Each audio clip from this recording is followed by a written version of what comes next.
A democracia é uma forma de governo em que os cidadãos participam das decisões políticas de forma direta e igualitária. Mas quando olhamos para o papel da mulher dentro dessa definição, constatamos um processo de exclusão histórica. E para comemorar o dia 8 de março, nosso dia, o Giro de hoje vai falar sobre as mulheres no processo de construção da democracia atual. O termo direito, ele começa com o professor Adão de grandes proporções.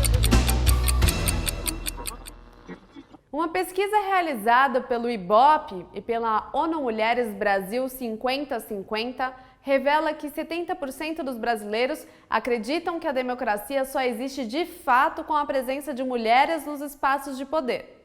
Além disso, 80% da população entende que essa presença gera transformações positivas nos ambientes, principalmente no político.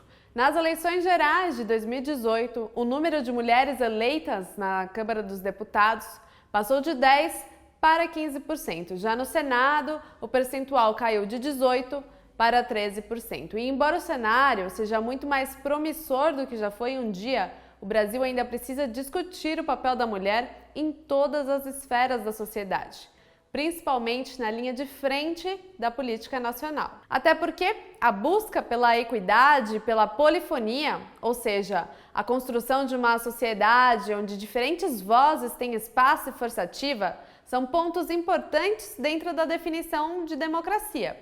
E nós continuamos distantes disso. A gente conversou com a deputada federal Sâmia Bonfim sobre a questão da representatividade feminina dentro da nossa forma de governo. Dá uma olhada no que ela falou. As mulheres têm um papel fundamental na democracia, porque são elas que têm a dupla e tripla jornada de trabalho, ou seja, que cuidam das tarefas da esfera produtiva, do mundo do trabalho, mas também da esfera reprodutiva, ou seja, dos afazeres domésticos, dos cuidados com os filhos, com a limpeza da casa, com a manutenção da vida.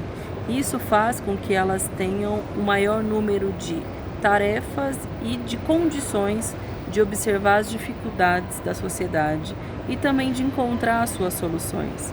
Quando a gente está num momento de crise econômica, por exemplo, são as mulheres as mais atingidas, porque são elas que precisam cuidar dos doentes por falta de postos de saúde, são elas que sentem quando falta a vaga na creche, problemas nas escolas, ou mesmo na atual situação no Brasil, são elas que sofrem com o genocídio dos jovens negros nas periferias, que são os seus filhos. Então as mulheres são parte fundamental para reivindicar uma sociedade mais justa, mais igualitária e de fato democrática, porque são elas, a partir do seu papel social, que conseguem se localizar em diferentes estruturas, observar o que precisa ser feito e oferecer respostas para a transformação dos problemas e dificuldades. E também é válido lembrar que a libertação das amarras sociais que restringiam as mulheres apenas o ambiente doméstico e familiar é relativamente recente. O sufrágio feminino só aconteceu em 1932, ou seja, menos de 100 anos. E quando a gente olha para o mercado de trabalho, é a mesma situação. Aqui ainda é importante destacar que a mão de obra feminina sempre foi, e em alguns casos ainda é, pouco valorizada. Isso fica refletido principalmente na disparidade salarial entre homens e mulheres. A Constituição Federal de 1988 foi um marco nesse sentido, porque determinou que todos são iguais perante a lei, dizendo ainda que homens e mulheres são iguais em direitos e obrigações. Mesmo que essa condição não seja aplicada em sua totalidade até os dias de hoje. Juliana Cerdezelo, historiadora e professora do Instituto Federal de São Paulo, explica um pouco desse processo histórico e das lutas que as mulheres travaram para chegar até aqui. Vale a pena dizer que a presença das mulheres dentro das democracias ela é sempre resultado de muita luta, tá?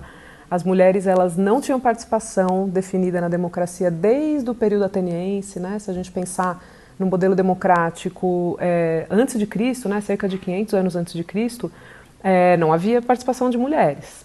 Se nós pensarmos a partir do Iluminismo, né, com o desenvolvimento da República nos Estados Unidos primeiro, depois na França Revolucionária, também não temos mulheres.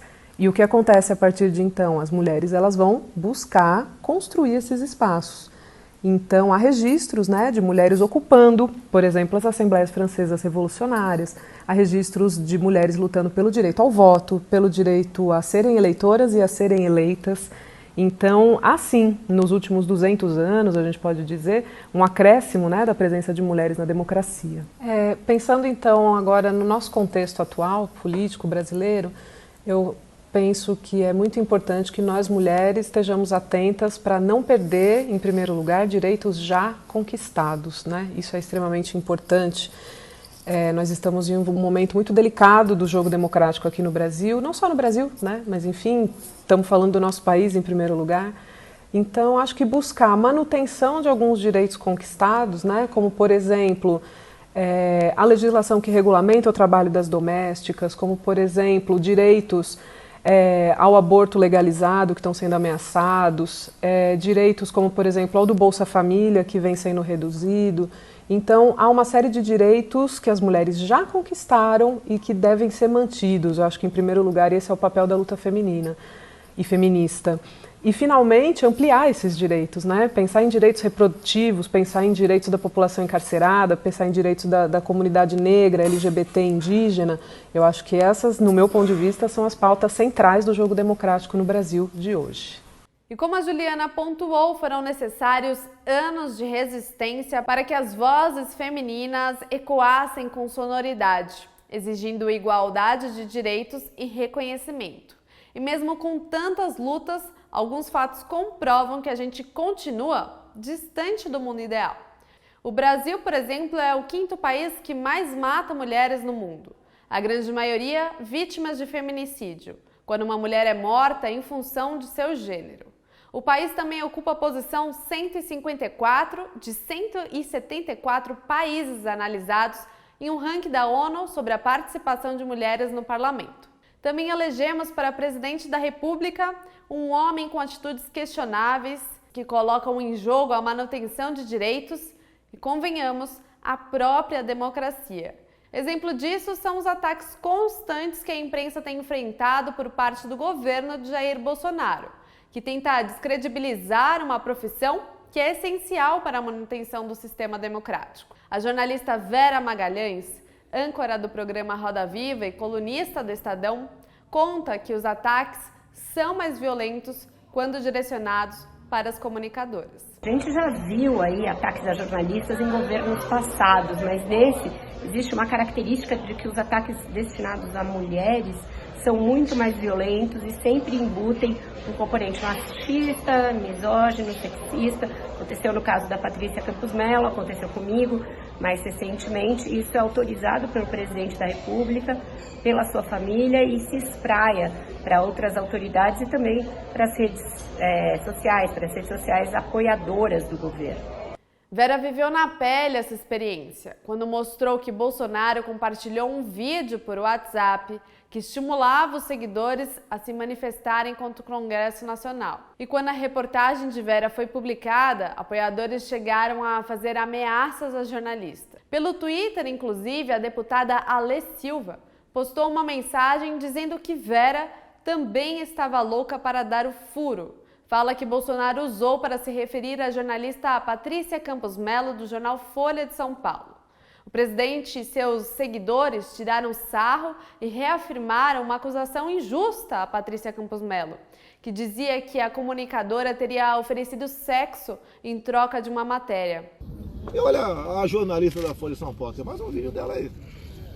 Eu não vou falar aqui que tem senhora aqui do lado. Ela falou, eu sou a tratada do PT, certo? E o depoimento do River, né? Hans River. Hans River, foi no final de 2018 para o Ministério Público. Ele diz do assédio da jornalista em cima dele. Ela queria um furo. Ela queria dar um furo. A qualquer preço contra mim. A deputada federal Sâmia Bonfim, com quem a gente falou lá no início deste vídeo, também comentou os desafios do momento atual do país. Dá uma conferida.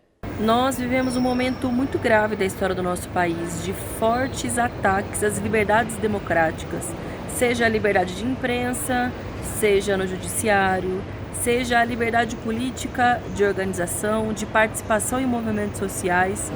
E nós vemos as mulheres como principal alvo, em especial por parte do presidente Bolsonaro e da sua trupe de apoiadores.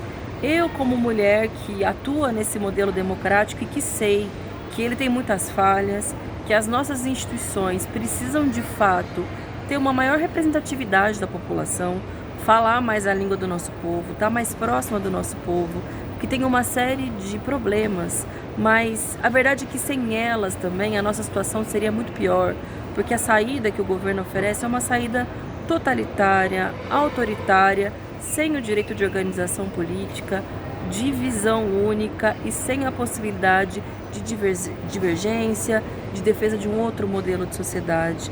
Então, como mulher que me coloco nessa condição de tentar superar os problemas do nosso modelo de democracia, das nossas instituições, para que a gente tenha uma melhora para todo mundo, para que tenha uma democracia de fato mais representativa, uma democracia real, sou vítima de uma série de ataques, em especial com o argumento da misoginia, a contestação da nossa capacidade intelectual, da capacidade política, ou muitas vezes ofensas a respeito da minha forma física, uma série de memes, xingamentos, fake news e todos esses expedientes que são utilizados nas redes sociais. Mas também me sinto atingida como mulher quando eu vejo, por exemplo, o que aconteceu com a jornalista Patrícia Campos Mello, que sofreu fortes insinuações por parte do presidente da República, que com a sua postura acaba autorizando outros gestos machistas como ele. Eu, como mulher que sou deputada, mas como uma mulher brasileira, também me sinto diretamente atingida que hoje, em 2020, a gente ainda tenha que passar por esse tipo de ofensa simplesmente pelo papel e pelo ofício que a gente exerce. Mas eu confio também na luta das mulheres, em todos aqueles que defendem uma democracia real, que a gente vai conseguir superar essa fase no nosso país e apontar para um momento de maior representação e, de fato, um momento mais democrático para todos nós. E como a gente viu ao longo de todo esse vídeo, ser mulher no Brasil é encarar uma vida de luta. Luta por reconhecimento, por direitos, por igualdade e por participação em espaços que durante anos nos foram negados. Mas a gente tem que ocupar esses espaços sim e exercer com orgulho a nossa cidadania, porque afinal a gente tem muito a contribuir.